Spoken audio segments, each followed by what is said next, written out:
Good evening, everybody. I just thought I'd do a quick after hours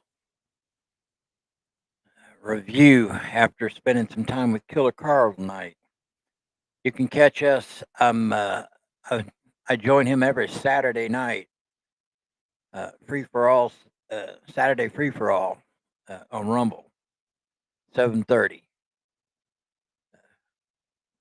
If you want a mostly lighthearted point of view of the current events and politics and things close to it. Uh, Saturday Night Free for All, Killer Carl, 7:30 p.m. Eastern Time. Saying that, I told him I'd jump on after we got off, and he closed his live stream down. So, and I streamed earlier today, so I didn't know exactly how much I could really add to what I talked about this morning. In case you didn't catch it, I'm just gonna do a overview of some of the. This morning's theme was Sex in the City, but the title was Trump ought to take up chess because he's playing 4D chess and everybody else is still playing checkers. So I've enjoyed the day. Now I haven't had a chance to watch the cabinet meeting all the way. I've seen some highlights, and I'm going to watch that before I go to bed tonight, so I can opine upon it further tomorrow in detail. I've seen some highlights, and I've got a video because I've actually seen some uh, content creators who even they had a problem with the email thing, saying it was juvenile and that it could have been handled in a different way. But I disagree with that. I mean, I used to work for a big corporation. I used to get asked to fill them in on anything that I was doing for the week. Matter of fact, I had a report that every Monday by 10 a.m., I had to have a complete breakdown of what my shop did because I ran a shop uh, for the previous week. And you could only be late 2 times in a year, was the expectations. Uh, First time, you got a write up. Second time, they could choose to either suspend you or terminate you. Now, think about that. It's one thing if you're sitting at a cubicle and you're doing your work like everybody else. Me myself, I was all over the place. I was doing inspections. I was at other terminals doing inspections, and I had to still let my bosses know every 10 a.m. on Monday morning what my shop accomplished for the week. And they always had a breakdown. I worked for FedEx, and they have everything. It's a science. Like they know exactly what everything should cost to keep on the road. So my job was to get this stuff fixed safely and efficiently. And my performance reviews were based on how much money I saved the company from overall analysis of what they say something should cost to fix and keep on the road. I didn't have a problem with that. So I was a little shocked when because I watch a lot of YouTube, guys. That's how I got my start. YouTube is my thing. I'm new to Rumble. I'm coming over to Rumble so I can have some serious conversations without the YouTube police telling me what I have to remove uh, from my content, or else I'd be in trouble. So Rumble, they say, is not like that. So I'm over here. I'm trying to do this daily. Um, I'm liking it. So as I was saying, I have some of my content creators that do basically the same thing I'm doing, but they do reactionary videos, and they may not always be about politics or anything. So they're not like as diverse with it as say the rest of us who dig deep into it every day. So I cut them a little slack. But when they were saying that MAGA might be mad at him, that they don't care what the MAGA thinks, what Elon Musk did was mean and juvenile, expecting a government employee who's not used to. It's not that it's not you know uh, out of the way request uh, to do, but if they're not used to having that demand upon them, then the slow reaction to it or the uh, aggressive reaction is that there a lot of them got angry. I can see where you like, you caught, you set back on it a little bit because you're taken back because you're not used to seeing that. And you're thinking, oh, what's this all about? I could see that reaction, but to get in front of a camera and talk about how despicable it was that they would receive an email asking them to give them 5 talking points of what they accomplished the previous week. And they had 2 days to do it. They didn't even have to do a spreadsheet or nothing. Anybody who's worked with spreadsheets knows what I'm talking about. It's all about numbers with spreadsheets. But just to do a 5-point bulletin on what you did the previous week did not constitute this vile reaction these employees are having, and the mainstream media, and the libtards, the Democrats. It's like they look for things to be angry and offended over. It's like that's their bread and butter, basically. They don't try to be positive about anything. But I disagreed with the premise that it was mean and spiteful and juvenile. Because don't get me wrong, Elon Musk is a very good troller, but he's been put in a position to accomplish something for the president of the United States. And I believe when you give this man a task, he takes it seriously. And he's said from the jump, we're going to make mistakes. When we put something on pause, that's the key word that a lot of them forget when they describe what's going on right now. Most of these things are just on pause. Then they get an opportunity to review it and say, okay, we need to unpause this because that money does need to go to this, and it's something that does benefit the American public or the world even. And these people who are put on leave, laid off, if you will, if you get laid off, you can collect unemployment while you're laid off, and if you're in laid off status. And if you do lose your job, they're going to pay them 8 months severance pay.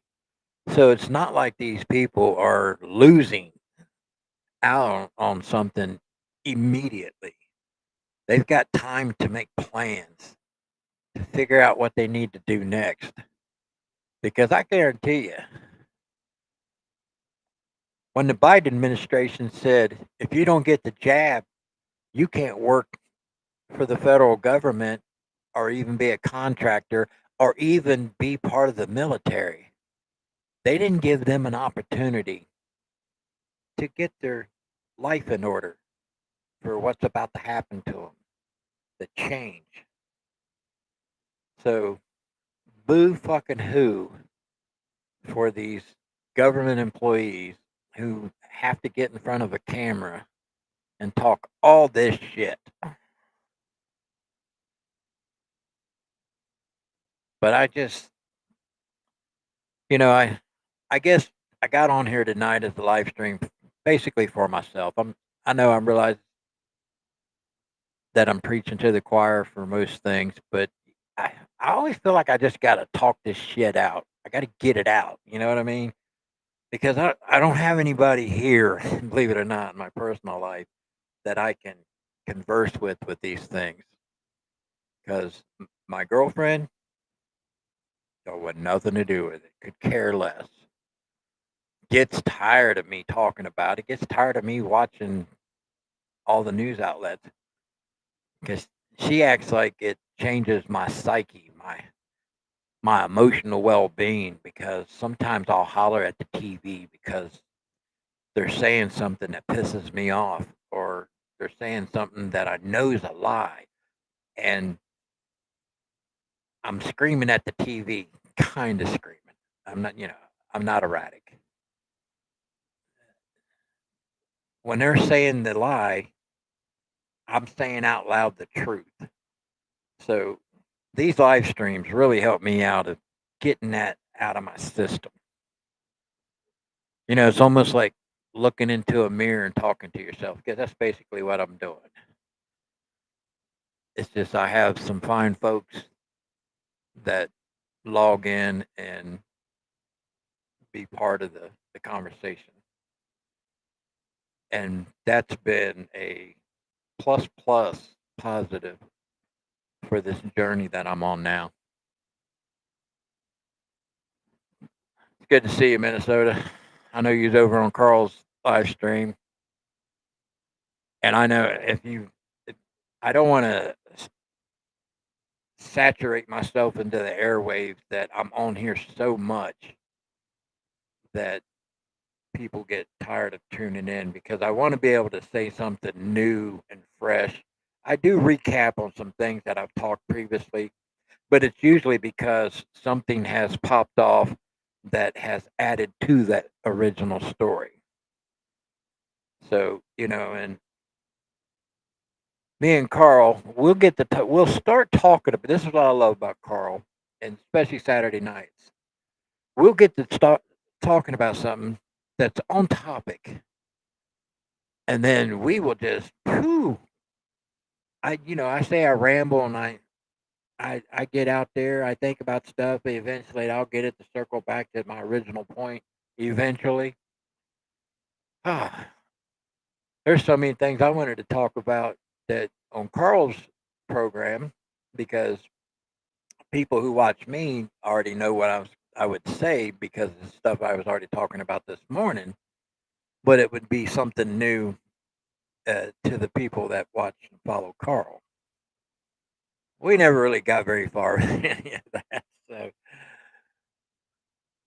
I figured I every time I'm on with Carl and I get on like this, I'm gonna start calling it after hours with James because all I'm doing is a recap, whether it was something we talked about on Carl's show or if it's something I talked about earlier in the day. And I don't know, some of you guys might not have seen it. Thanks, Minnesota. You know what I mean? Some of you might not have an opportunity to see it because people are busy doing their lives. I do it in the mornings or early afternoons. I'm trying to pick a specific time, but I haven't got there yet. My only solid existing schedule is when I'm on with Carl on Saturday nights on his program and my Sunday night 7 p.m. live stream on Rumble and on YouTube. Now, saying that, last Sunday I was going to live stream for an hour ish on YouTube, then killed the feed, and because I can switch channels while I'm live streaming, kill the feed, and then you'd have had to follow the rest of the program on Rumble. It's kind of like a filtered, unfiltered kind of conversation. Problem is, I never got there. We had a young lady from Loudoun County who was calling me a liar about the information I was spouting off, although she couldn't prove me wrong. And I mean, you can go look it up. I didn't pull it up on the screen or anything, but because a lot of times I don't do that because I'm just opining on what I see and what I'm thinking about what's going on. And then I give you the information that I've learned, and then I tell you where you can find it most of the time if I don't have it on video here or something like that. So, and don't get me wrong, I don't, I'm not hardly offended at being called a liar because I know I wasn't. And and she was brave enough to get on. She didn't turn her camera on. But she got on here and mic'd up, and we had a verbal conversation. Of course, Carl was there. He was brutal. The chat was brutal to this young lady. Uh, my daughter was on there too, and it was getting kind of hard to talk because four people trying to talk, they talk over each other. And I know I just wanted to have, this woman, she was brave enough to get on here, so I wanted to have that conversation. I wanted to hear her point of view, and then her give me the opportunity to dismantle it. Uh, but what she kept saying I was lying about really had nothing to do with the meat of the story that I was talking about. I won't go into it because it was a long draw out. I mean, if you want to watch it, guys, it was 3 hours, 3 hours and 20 minutes. I think I don't recommend. You can probably watch the first hour and get the gist of everything. But I never made it to flipping over to Rumble Sunday night. So saying that, I am going to try it again this Sunday. But that's not what I'm here tonight. I'll keep going because, like I said, it's a recap. Now, between the time that I got off Carl's live stream and I started this one, I seen something and it might have been in today's cabinet meeting because, like I said, I only seen some highlights. I haven't watched it. I was I didn't have a chance to watch it yet, but I seen where he is shutting down 120 IRS offices. Isn't that awesome? Every time you see the news, they want to give the negative side of these stories. And there is a negative side, don't get me wrong. But the positive outweighs the negative because the negative side is somebody's losing their job. But from what I understand from Elon Musk, is if you are an employee and you are very efficient at your job, because it's already been said many times from a few government employees, you'll get one person who works really hard and is dedicated, and it allows three other employees to be lazy because that one person is doing the actual work, which means that the other three people, uh, the work, the workload. Now, I ain't saying this for all departments, guys, because I know some people are extremely busy. Some departments are busy all day, every day. But I find it hard to believe that all these government departments and entities are like that. So when I just seen that they're closing down 120 offices for the IRS, oh, that's positive. But the negative is somebody's going to lose their job. But I have a feeling if there's extremely dedicated IRS worker there, that they will get the opportunity to transfer. But it also gives the opportunity for Elon and them to cut away the fat, get rid of the people that is nothing but a burden on the American taxpayer. So the plus positive definitely outweighs the negative. But I have a heart. I do, even for the lazy ones.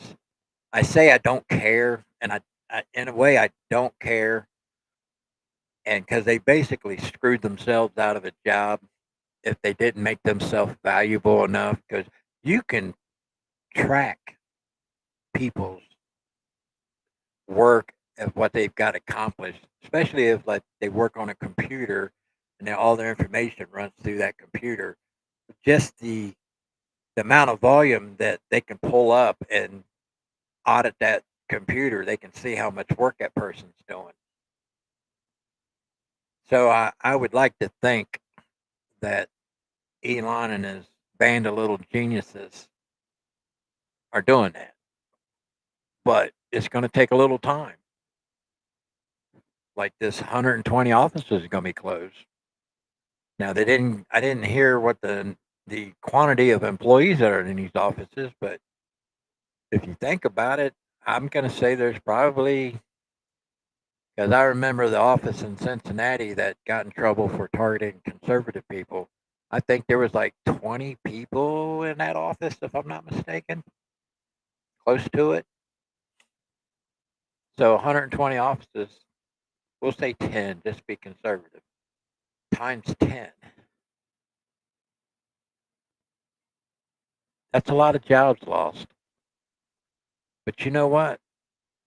There's all these open jobs that all these illegal immigrants are going to be leaving vacant when they get deported. So these government employees, if they can't figure out how to do something in the field that they're working at right now, working in the government, in a private sector, then they're just going to have to start doing some manual labor like the rest of us. Because that's, even though I was a boss, I did manual labor as a mechanic for almost 30 years before I got in management. So I know what it's like for both sides. I know what it's like to be the worker out on the floor, and I know what it's like to be the person that's responsible for all the workers that are out on the floor and everything they do. So, saying that, let me get to this email meanie, despicable juvenile Elon Musk sent. He actually explained it to the press in that cabinet meeting today, which is what I'm going to play real quick, just to further along the conversation. So, and I'm sure probably most of you guys probably already seen it, but it's worthy of playing again because, and I'm sure they're going to do it because when I get off here, I'm going to watch the news and I'm going to see how twisted they get the how they translate, because that's what they do anymore. They don't take these people like President Trump. They either take him too literal or they translate what he's saying into what they want you to know or want you to think that he's saying because they need it to fit the narrative.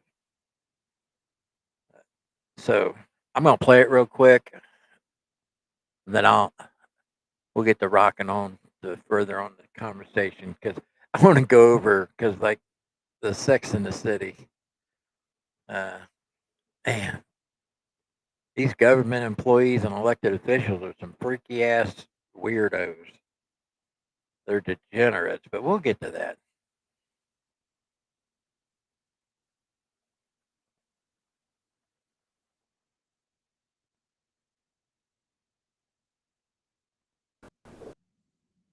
Yeah, well, I mean, so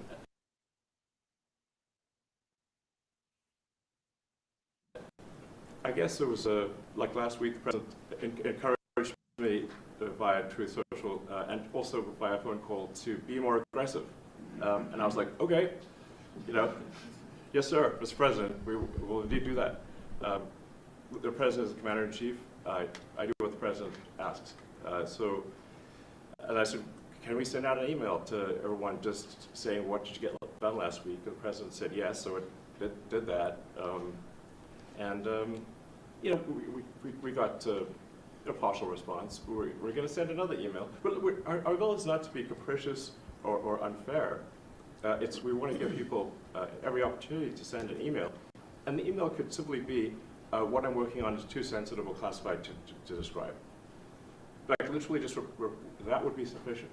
You know, I think this is just common sense. And what is your target number for how many workers, employees you're looking to cut total? We wish to keep everyone who is doing a job that is essential and doing that job well. But if the job is not essential or they're not doing the job well, they obviously should not be on the public payroll. Mr. Musk,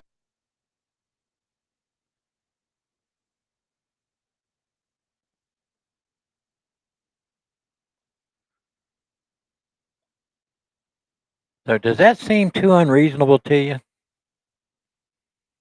That's the problem with government employees. They're not used to being told they have to do that job well.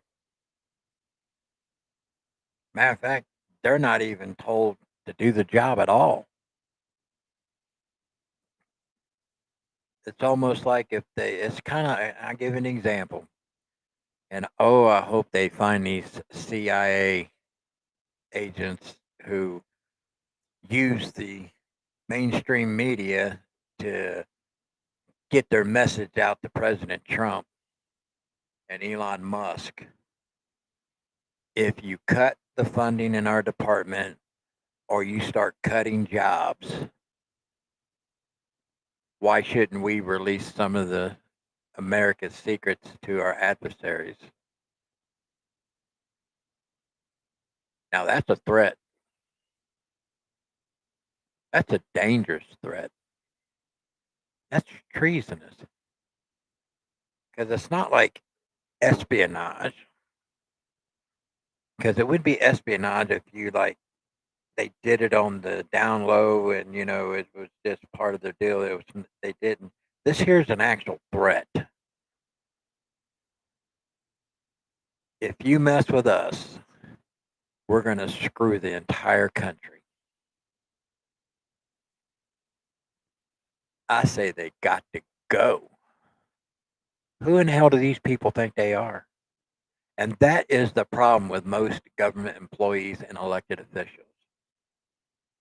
They think they are above us. You know, they always say nobody's above the law. Well, you know what? Nobody's above taking a job position and never actually doing a damn job and getting paid for it. Who do they think they are? That's why I don't have no sympathy for it. And the mainstream news is just flooding the airwaves with, and it's usually women who's got some boohoo story about their dream job in the government, doing, you know, public service, and they work hard every day and they're raising a kid or two, and, you know, Nino, Elon Musk, and President Trump. Well, you know, we can't afford to keep doing what we're doing. Can't afford it. In the previous live stream that I did, I listed things that Senator Kennedy got on the House floor and explained why Doge is necessary.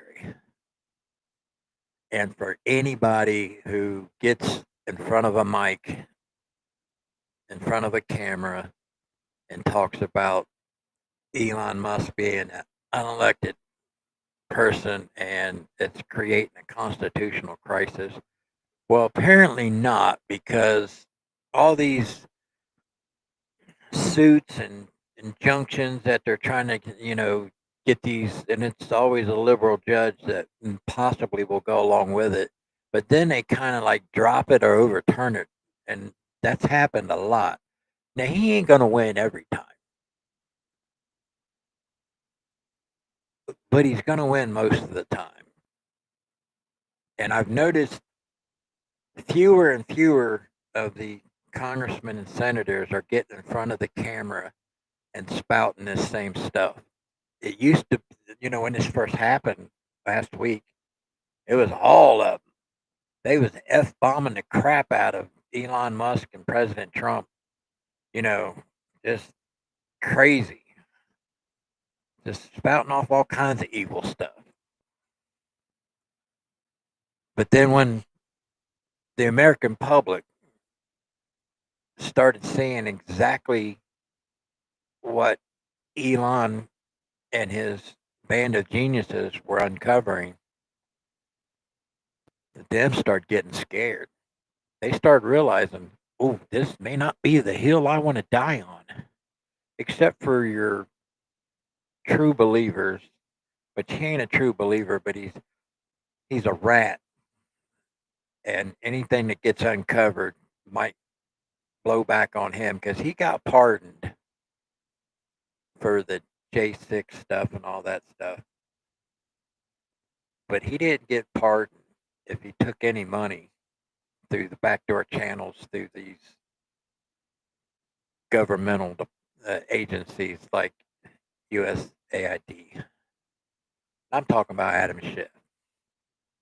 And I talked about Eric Swalwell this morning being in a restaurant, the Four Seasons, I think it was, drunk on his ass, talking to some lobbyists, bragging about what he can do for him and how he was instrumental in trying to take Trump down for the Russiagate, and how he's bored with his wife, and ever since he got to DC, he's been able to have sex with nothing but tens, and the sex parties and all this other stuff. And then shortly after that, early or later on in the day, Tulsi Gabbard talks about how she had to can 100 uh, intel people for having doing a sex chat room while they're supposed to be working using government equipment. Washington D.C. is nothing but a bunch of degenerates. So and I know I'm rambling on and I'm stepping off the different places here, but that's how I roll. This is the way I go. You just have to bear with me, please. I say this and I bring these things up like what I just said because the hypocrisy of when they get up there and when they're being bombastic towards these nominees that are trying to get confirmed to do the people's work, trying to like get in there and just, you know, open up everything in their personal life and tell them how they're not worthy to have that job because maybe they drank too much in an earlier life or they cheated on their wife. None of these things are good, but they don't disqualify them for getting the job that we want them to have. But the hypocrisy of these congressmen and senators, when they get that 5 minutes and all they can do is berate the individual that's trying to get confirmed to do the people's work, to do a good job. For once, I think we're getting a group of people in there that want to do the right thing. Tomorrow, Pam Bondi says she's releasing the Epstein files. And she explained why it took so long. And I kind of thought this, but I was hoping they was going to explain that because there were so many victims that they had to go through and read the entire file that the FBI had on them and make sure that all the victims' names were redacted. Makes sense. As long as they didn't redact any of the perpetrators. That would, and you know, if they're completely missing from the file, and you know what? See, I know I'm sorry, I'm going on to something else. That may be even possible because there's two whistleblowers in the FBI said that ever since Trump won the election, that there's been FBI agents that's been going in and removing parts of the Epstein file. And the fact that this file was kept on a standalone system that once removed, there's no way to retrieve it. So there may be some very, very powerful, rich people that should be on that list that we may never know about.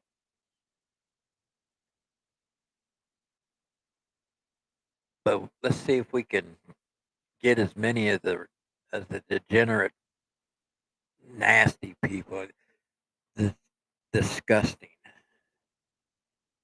and hold them accountable. And I hope the two whistleblowers from the FBI, I hope that he has, and it's two of them, two gentlemen. I hope that they have turned the names of these FBI agents over to Cash Patel and Pam Bondi, and I hope these FBI agents go to jail because of they're doing this for either they're getting paid really well, they were promised some kind of connections later in life because everybody has a life outside of government work once they decide to retire, and they end up being super rich, if not in government, shortly after government. Or third, these people are so powerful and scary that they had something on these FBI agents and they would much rather risk their freedom than to go against these people that they might have removed from this list. I don't know if we'll ever know. It's a conspiracy theory at this point.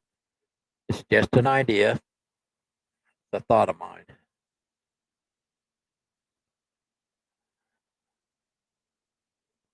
But I'm probably right. And I hope we get to the bottom of it. Now, I seen, they passed that spending bill, budget, whatever you want to call it, last night. And of course, no Democrats voted for it. And they wanted to get up there and get their time in front of the mic on their little podiums and talk about how this is going to destroy Medicaid and people are going to get sick and die because they won't have Medicaid to help them with their medical bills and their treatments. But I haven't read the bill, or because I can, it's a budget. That's whatever, it's lengthy. But the Republicans say there's not one thing, there's nothing in the language anywhere in this thing that has anything to do with cutting Medicaid funding. And I'm pretty sure that for that to happen, it definitely has to have language in the damn thing to make it so.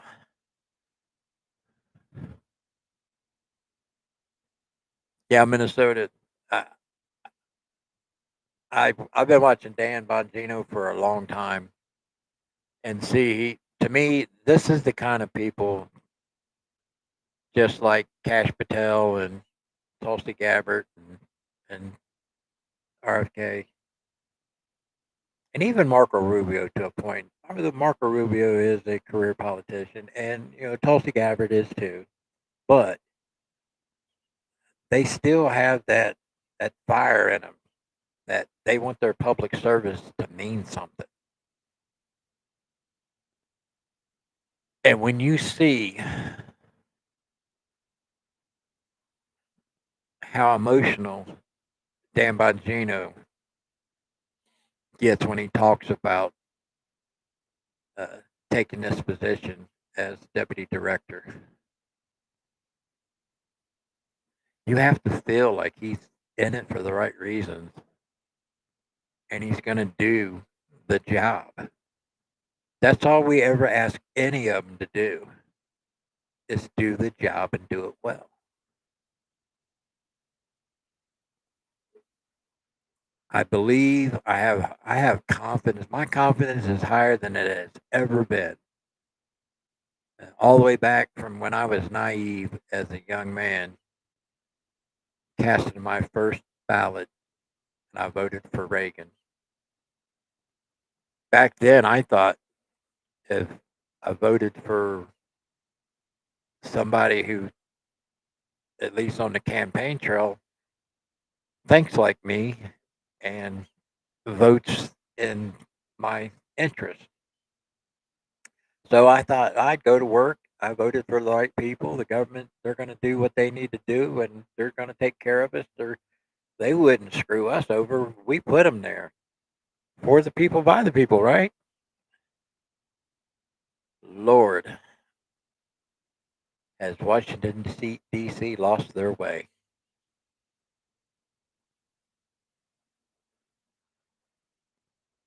The arrogance and the hypocrisy of them in Washington D.C. and all these the staffers and all these career activist agents, whatever you want to call them. All these people are in these positions, but then you got to put that activist at the end of their title anymore, because instead of just doing the job within the confounds of the oath that they take when they take the position, they lost their way.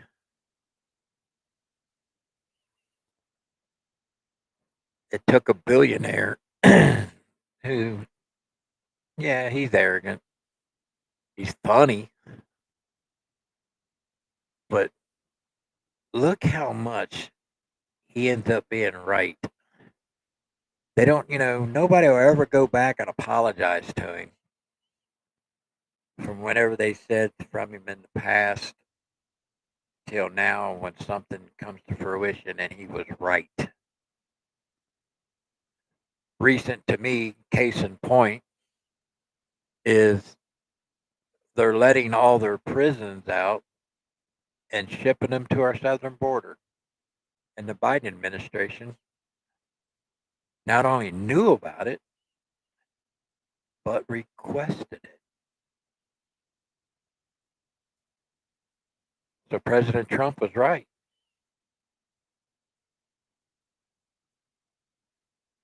That story there in itself,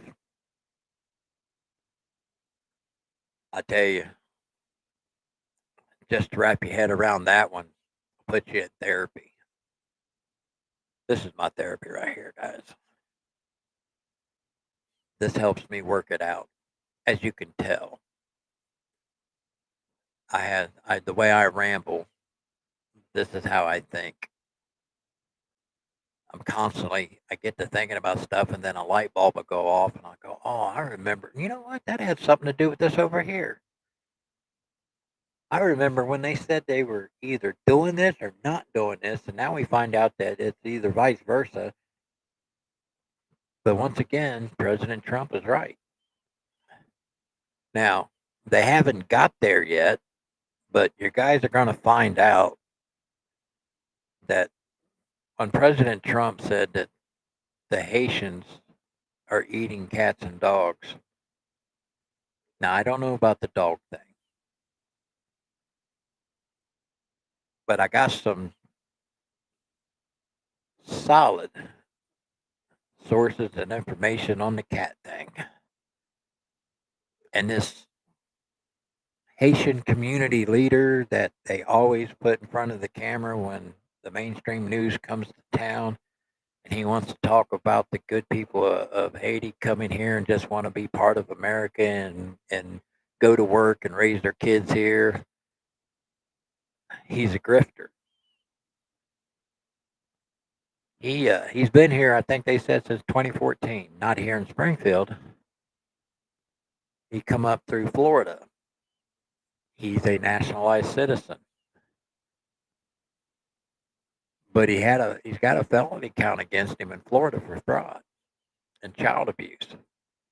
So this is the pillar of the Haitian community that's speaking for the Haitian community and can't understand how the mean, awful local Springfielders can't accept him.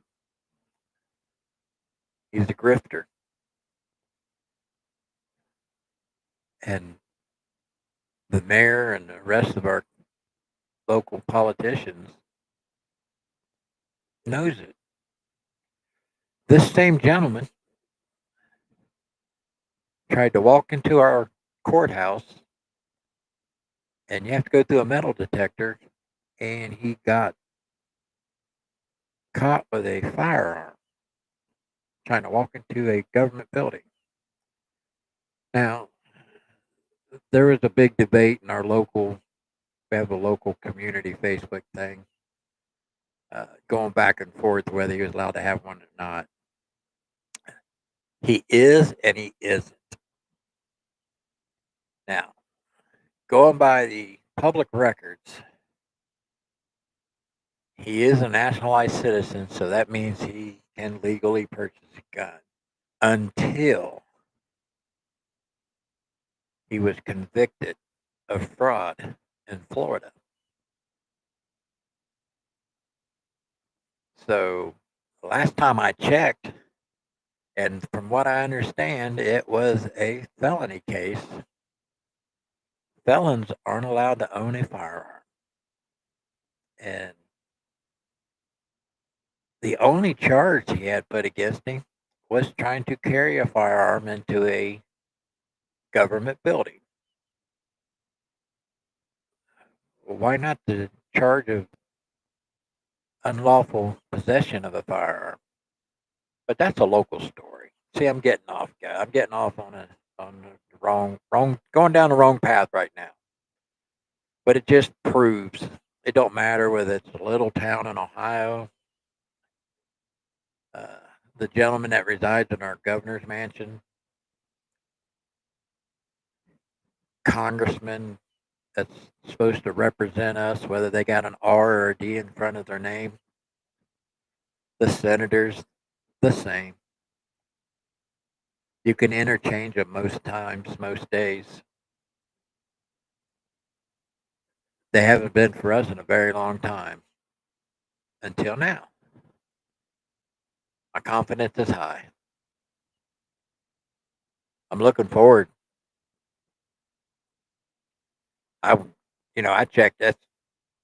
I'm kind of getting overload on news because you kind of have to keep on top of it if you are going to get on here and talk about these things. Things move so fast in President Trump's White House that even the media can't keep up with it. I like that though. Keeps them on their toes. So I think I'm gonna get off here. I appreciate you guys coming in. Hey Rusty, what's up? Yeah, it's a short one. I was actually getting ready to get off here, Rusty. I was on live stream with Killer Carl tonight. I thought I'd just jump on here and do a lot of after hours thing. Of course, I got off on several subjects. You know how I am. You know me. Uh, but I've been trying to stream. I live stream every day now, Rusty, because I'm trying to get my Rumble thing going. So of course, I do it on YouTube also, but I'm trying not to do it on my car channel though as much. But as much as I physically possibly can do this, I'm doing this daily. You guys are probably going to get tired of seeing my thing pop up as a notification to go live. I always want to do stuff that's different from the last live, so it's always new information, new things we can talk about. Yeah, Minnesota, you're right. That's what I'm saying. It doesn't matter whether it's your local government, doesn't matter whether they got an R or D in front of them, doesn't matter who resides in the governor's mansion. For the most part, they have forgotten they work for us. I have talked about the Epstein list. Yeah, it's coming out tomorrow. Uh, they explained why it took a few days to get it out because they 250 victims on this list. 250 victims ran through one individual and his sidekick, uh, Jasleen something. I can't remember her name. Sorry. At least she's still alive. Anybody that thinks Epstein offed himself, well, I've got a body of water outside town called the Gulf of Springfield, I'll sell you.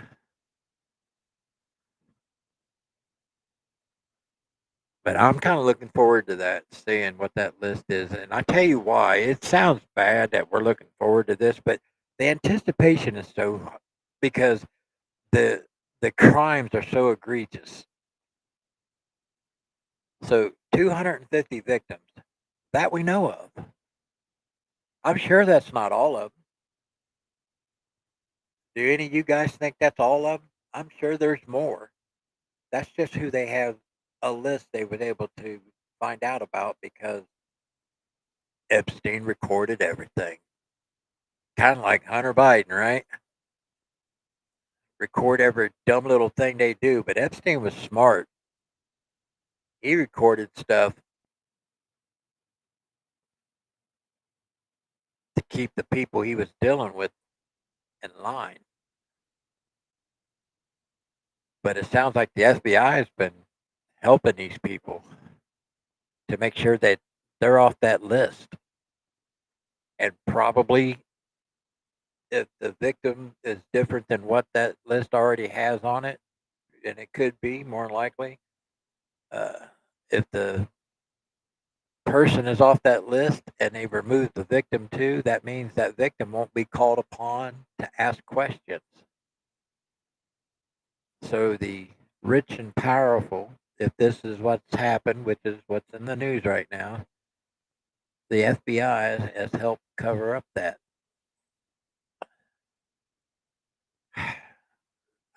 What do you do?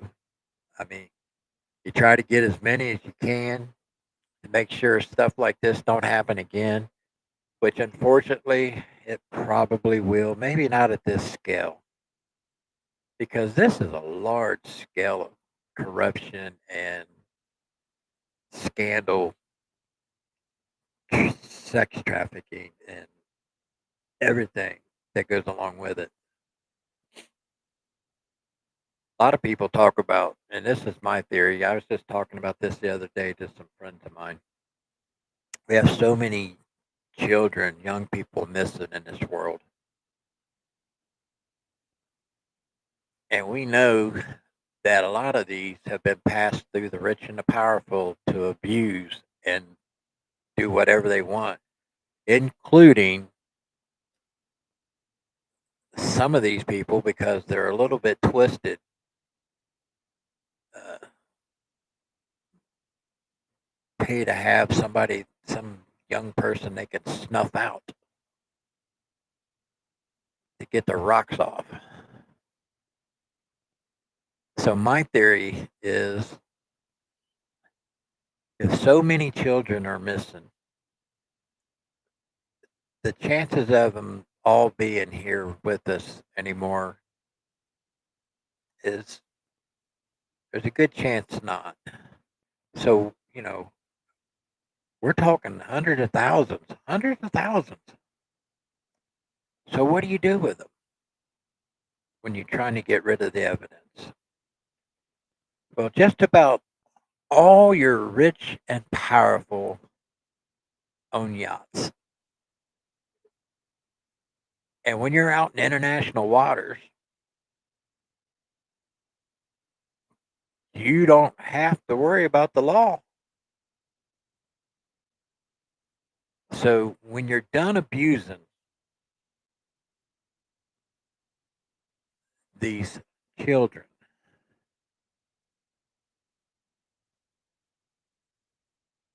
what do you do with them? The rich and the powerful are so paranoid that they do go to all these lengths to cover their tracks, but still fulfill their sick need to do this. What do you do with them? The ocean is a big, big place. There's a lot of things swimming in the ocean that would devour a human body. Sounds unbelievable, doesn't it? Sounds harsh. Sounds plausible, though, don't it? Because most of them got yachts. And they move these yachts around all over the world all the time. Very rarely does somebody who owns a yacht, does it stay in one area for very long. And they'll have the yacht. And I know this, guys, believe it or not. I love yachts. I've watched about every yacht tour they have available on YouTube. But these yachts are moved all around all over the world with not even the owners on them. The owners will have to fly and go connect with the yacht to just spend a week or so on it, sometimes a month, and then they fly away. They get dropped off somewhere and they fly away, and then they have the yacht moved to another part of the world. Why? Seems awful expensive to do that, don't you think? Unless they're hiding something, unless they're keeping it on the move. Now you think that, well, hell, all these yachts have crews.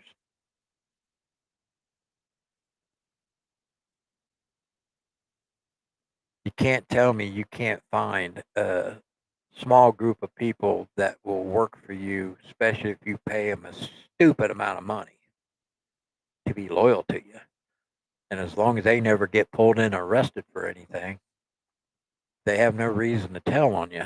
Hell, they may even or be allowed to partake in it sometimes. Who in the hell knows? But that's my theory. And I've thought about this a lot. How can so many children disappear and never be seen again? I mean, if you think about it, and we just know about like the 300,000 just here in our country that came across the southern border. But that's just in the last 4 years, guys. This stuff has been going on for multiple decades. Not just with Epstein. I'm not just connecting this with Epstein. I'm telling you what the sick, rich, and powerful could do and probably are willing to do or have done. And if they don't get caught, they'll do it again and again.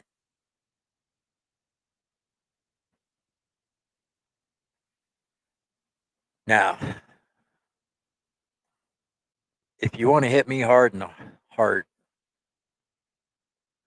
abuse a child in my presence. Now, I've seen domestic squabbles, man and woman arguing, a woman may get slapped, but I've seen a woman slap a man.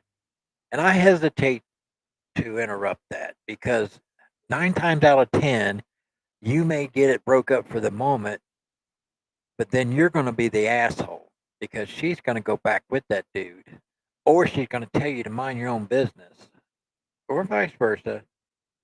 And then now you got a conflict going with this individual for something that, because in some cases, if it's a severe physical beating, I would definitely step in. Don't get me wrong. But do something abusive to a child and see how fast I become the worst thing in your day. So I'm hoping that we can get to the bottom of this. And I hope there's enough information that helps start breaking this syndicate of sickness and depravity.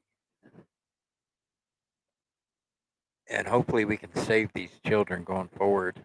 And hopefully we can find as many of them as possible. And the sad thing is so many of them will be traumatized for life.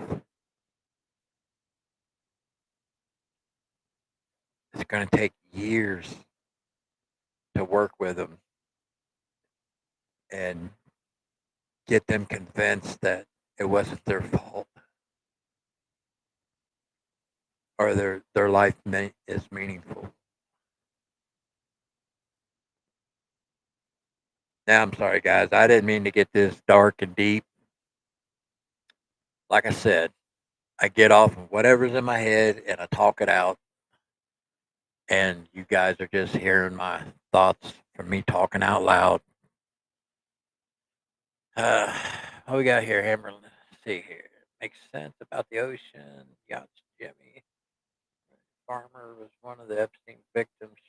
Talked about Ghislaine and Epstein and all they got up to their country.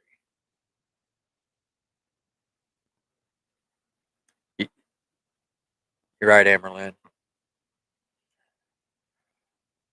But like I said, I have a unique perspective on this because I said I have seen every yacht tour that is available on YouTube. And some yachts are so exclusive that there is no tour for them. But I watch a channel. This gentleman has a yacht news channel. And the thing about yachts is they have transponders on them. So, and a lot of times you can't track them out in the deep Atlantic, but you can know when they're in the ports. You know when they're docked. So I've seen many yachts from the outside. These yachts that belong to these oil barons, these Russian oligarchs, these sheiks from Saudi Arabia. You know, Jeff Bezos, uh, Bill Gates, Tommy Hilfiger. I mean, all these people own these yachts and they move them around all the time, even when they're not on them. Why? And some yachts, because I do dig into the tours on them all the time, uh, you hear about their build specs and the things that the companies that build them like to talk about because they want to promote their company, but they also make these disclaimers that there's certain things on a yacht, like they have yachts that have, you know, anti-missile or missile detection. They got yachts that have uh, film over the glass that if a paparazzi or somebody was trying to film it, they couldn't see. It blocks this stuff. I mean, there's all kinds of things that these yachts have. I mean, some of these yachts, uh, at least around uh, the owner's suite, is completely bulletproof.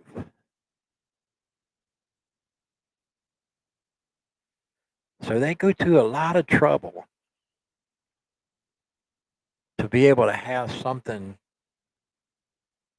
out in the middle of the Atlantic that is just like being in a five-star resort hotel. But it's probably for nefarious reasons because of international waters.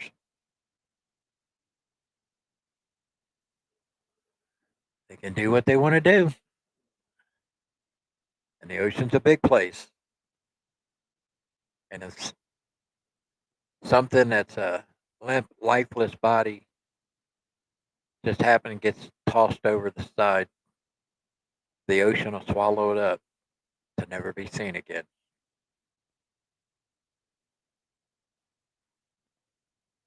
I think I'm done talking about this, guys. Sorry about that.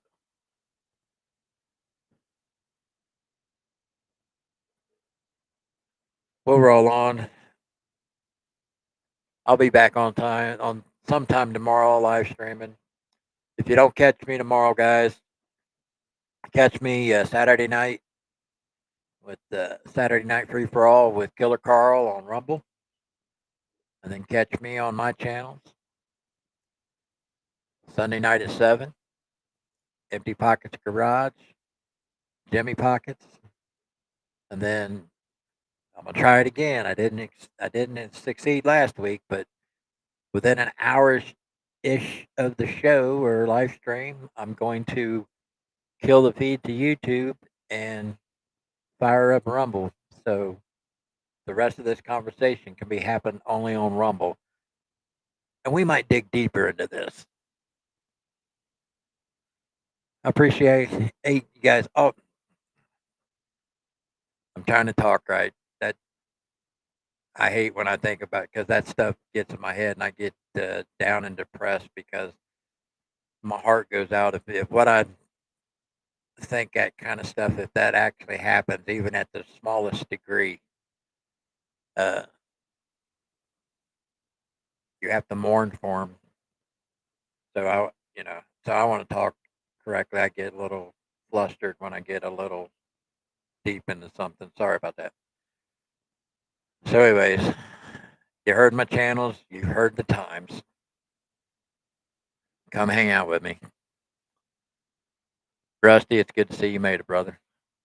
Everybody else, Minnesota, Amerlin, thanks, guys. But as always, y'all know me. My name's James. I am Empty Pockets Garage. And until the next live stream, I'm out of here.